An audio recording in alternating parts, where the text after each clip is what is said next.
La réputation de la truite fumée de Saint-Alexis-des-Monts n'est plus à faire. L'entreprise Les Fumées des Monts a changé de main il y a quelques années déjà et les nouveaux propriétaires veulent faire le pont. Ils veulent maintenir l'aspect artisanal traditionnel, mais donner un éclat de jeunesse à l'entreprise.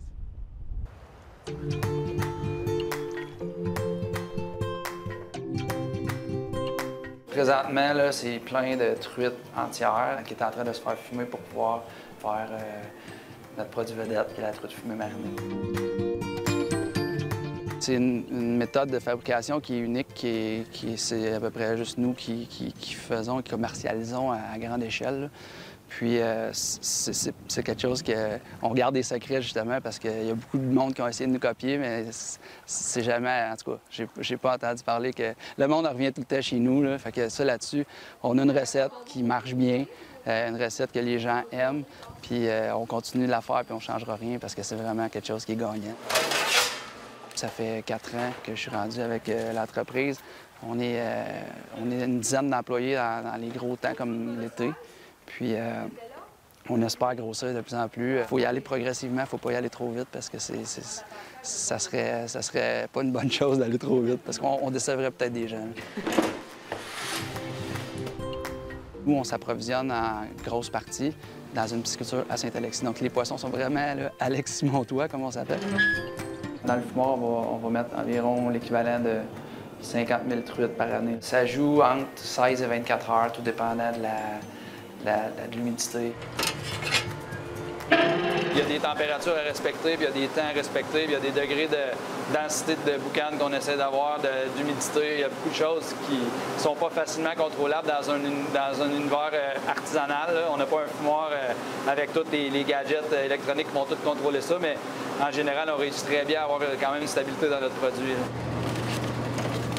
Je vous dirais qu'on a quand même respecté beaucoup l'entreprise au niveau des produits. Puis on n'a pas fait un changement drastique en partant parce que, la demande était là, les gens aimaient les produits, donc on n'est pas arrivé avec nos grands sabots. J'ai toujours eu la petite fibre entrepreneuriale en moi. J'ai toujours dit un jour je vais avoir mon entreprise, mais j'avais un emploi, ça allait bien, puis tout ça. Puis un jour, j'ai comme dit, là, il faut vraiment que je me mette là-dessus. Moi, j'ai commencé ici, puis le seul poisson que j'avais fait dans ma vie, c'était un crapet soleil quand j'avais 8 ans. Que j'avais aucune expérience. Mais je pense que n'importe quoi peut s'apprendre.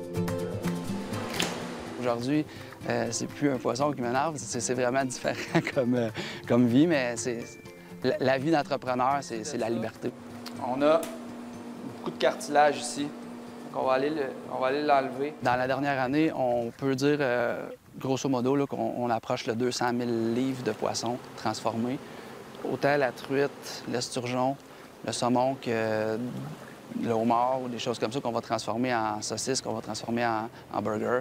On fait beaucoup de filets frais, donc de filets de truite.